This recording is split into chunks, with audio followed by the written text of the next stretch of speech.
Today we're going to be looking at how writing or creating a character that's very different from yourself can be a quite awkward and off-putting challenge at times. So this one's for you actors, writers and role players out there. First of all, please hit that subscribe button so you don't miss out on any future content. And remember to drop a comment below. I want to know what you think could be very difficult kind of characters to act or create if you're a writer or a role player as well. Also, I'm very eager to hear if you've already experienced a kind of character which is very difficult for you already. Now, let's get into it. So how do I write or play a character who is very unlike who I am as a person, who's very different from me? You know, my opinion is every character has the potential to be good, bad, scheming, direct, a princess, a prince. It's all to do with your particular set of circumstances. And if you really think about it, a single extreme or powerful event can change your life forever, aka the Batman syndrome, a very popular reference. In my opinion, there are a few techniques, there are a few tools that you can use to try and create a better representation of the character idea that you have in your head, and to try and overcome these obstacles as well. Tip number one would be to do a lot of research into the kind of character that you're creating, the archetype behind it. You know, they don't have to be like for like exactly the same. You can look at movies, TV shows,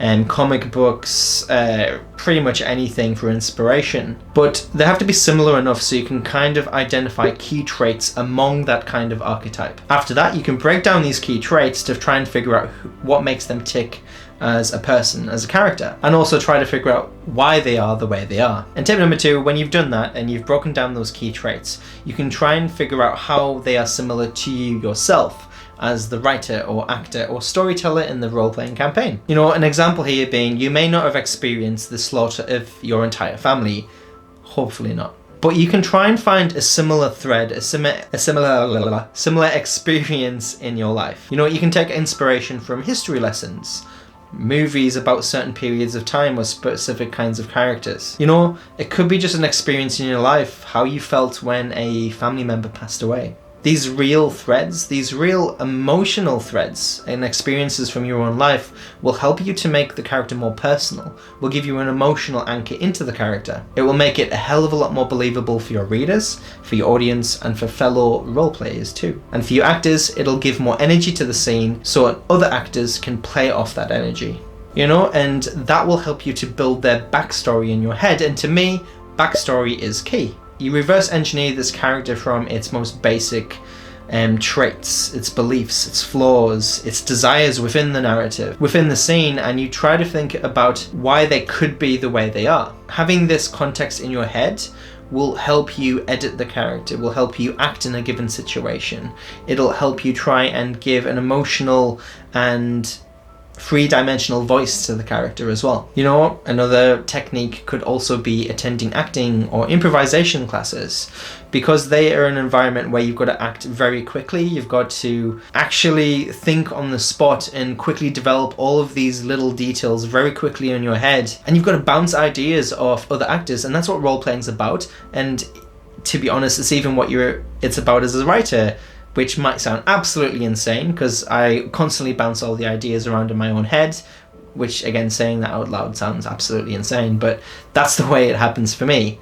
You know, I have these conversations in my head with these different characters and I try to feel out their voice. How would they react if so-and-so turned up? Or what happens if they said something in that certain way, or they look in a certain way? How does that make the other character feel? And having this constant mulling over helps you to try and figure out the character. That's actually one of the most rewarding parts of storytelling, in my opinion.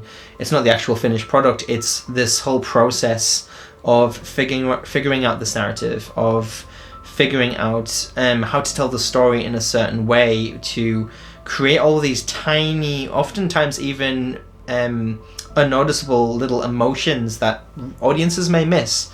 But that's what I enjoy about the whole storytelling process as well. You know, and it can be difficult to create a character that's very different from yourself, that's removed from your own experiences, but again, it can be one of the most rewarding experiences as a storyteller. You know, if you do feel uncomfortable about the tips that I've mentioned just before, you know, just take a single trait instead. You know, make that one trait an example how charitable they are as a character, and make that the one distinguishable difference from you as a person. For example, in real life, if you're a very charitable person, you give money to the homeless or you donate to charity, just make that character the same as you, but change that one character trait, make them selfish, and just try to think about, how would that make you feel, and how do you think they would act in that situation? Could be a situation on the street if you're playing Dungeons and Dragons, or a role-playing situation, or the characters in a scene where you need to donate a tip or something. Just having that one single trait gives you a unique dynamic to the scene. That's what directors and casting directors want to see. It's what audiences want to see. They don't want to have all this description thrusted upon them. They want to have all these little moments that really tell you what kind of person they are, because at the end of the day, we root for the characters. If we don't get connected to the characters, we won't care about the story at all. If you actually write a character in this way as well, and you just change the single trait, you'll find it a lot easier to develop that character, because essentially you'll be writing in your voice, which you are anyway as a writer or as a director or actor, whatever the situation is. It will be from your perspective and your experiences anyway, but it'll make it a little easier for you to develop it and to workshop it. I spoke earlier as well about the mulling over of ideas, and that's a super important aspect of this whole experience, regardless of the industry you're in. You're pondering over those different scenes, different scenarios, how the characters will act in different situations. They'll give you so much more information than just sitting in front of a blank page and trying to force that character out into the world. Forcing that baby out into a thresher of a life. It might sound insane, but all of these pseudo-realities that you've got kind of buzzing around in your head will become frames of references for other characters. Will become a frame of reference for when you get into that casting room, or you're doing some voice acting, or a casting director or a reader. They will not care at all about all of these superficial things that you do. If you walk into a casting room and you're playing a builder and you dress up like a builder, you get really dirty, that casting director or the audience member, they will not give a crap that they look like a builder, because we're told that they're a builder. And anyway, that detail can change. That's probably irrelevant to the story anyway.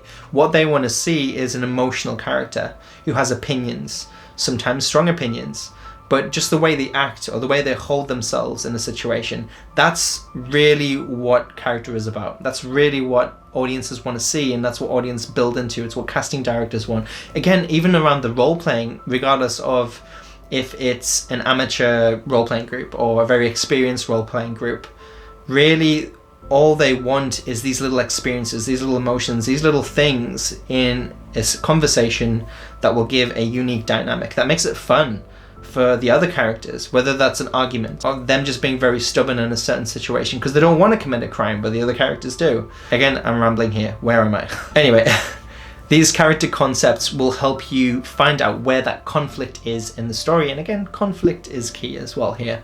So your stories should be about conflict, and your character concepts and the dynamics that they have should be about conflict resolution. The stories should be about conflict resolution as well. Role-playing, writing, acting can be a very powerful educational tool and help you learn so many different things about the world and different kinds of people. They help you learn about different people in different situations from different parts of the world with very different philosophical, ideological, religious ideas, etc. Even though this is more of a psychological and sociological concept right now, your stories, acting, and role-playing can really act as a tool for you to explore these kinds of ideas. And a few examples of very simple character concepts. I am horribly clumsy in all situations. That's a very simple character concept. One that I can't do because I am really like that in real life. I'm surprised these lights haven't fallen up before and killed me. Another one, my childhood was horrible, but not in the way that you think it would be. Again, that's a very interesting, intriguing character concept that might give you a lot to talk about. I am blind in one eye and the story behind it is incredibly painful. So in a situation, obviously that's a very physical feature for the character, and that would create an interesting dynamic in that situation as well. Another one, I fell into the wrong crowd when I was young, and they still expect loyalty when I'm older. So they might not be part of this gang or this group, but because they expect loyalty, it might create dynamics in the story where their loyalties are tested. So these basic concepts help you to develop the traits, to develop the flaws, the potential conflicts that they'll have in the narrative with themselves and other characters. These help you to break down the character, and you know what? Doing this will help you realize the decisions that the characters make usually follow the character concept that you have. Again, a few ideas of this following the character concepts I've just given you. You know, they may choose not to attend a social gathering because they don't want to appear to be a klutz. They're thinking too much about their own face or how they act in a social situation. You know, the second one, they run away because of their childhood. That might create abandonment issues as a flaw. They might not trust people.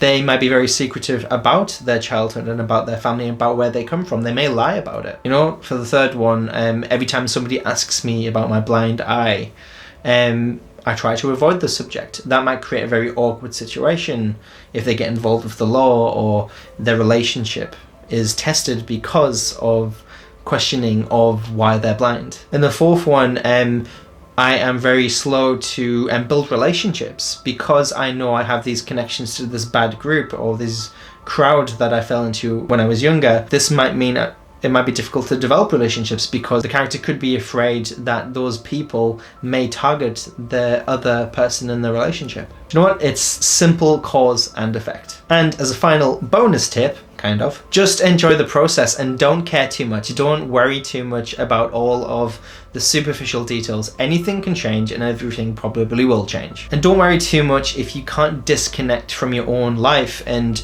play characters that are very different from you. As long as you have that conversation with the casting director or the other actors, or with yourself as a writer, or with the other role players in your role-playing group, as long as that communication is there, you can try and find a middle ground to play the character, or even change the character. There's been so many actors that I've worked with when they've been speaking to the director that they've actually found a unique twist to the character that's been very different from the writer's original intention, but actually worked better in the given scene. And you know what? When you get more experience and you get a little bit more practice, whether that's acting, writing, or role playing, you'll naturally get better because you'll have more experience telling stories, and you'll also have a lot more experiences in real life. Dangers that you've got into, relationships that have failed, embarrassing situations that you've survived, and all those ideas will just feed into each other and make you a more competent storyteller. Whew, that was a lot. So please let me know if you really like this video by hitting that like button. It really does help. It might seem a stupid, simple gesture, but it does help me in the vast cosmos of the YouTube algorithm. And please don't forget to subscribe and follow me on social media if you want to ask questions, get in touch. Speaking of which, please drop a comment below if you have any questions regarding writing, role-playing, video production, or acting, or would just like help with anything. I'm very open-minded and I love to help people. And I look forward to hearing what character ideas that you've had difficulty writing, and I'll try to give some suggestions if I can as well. Also, please check out my website below. I'll have an accompanying English. I'll have a blog that will accompany this video as well. It'll have a few more links to resources, as well as a few more in-depth ideas and suggestions and examples as well. Again, I hope it's been useful. I hope it's been helpful and entertaining, and I look forward to seeing you in the next one.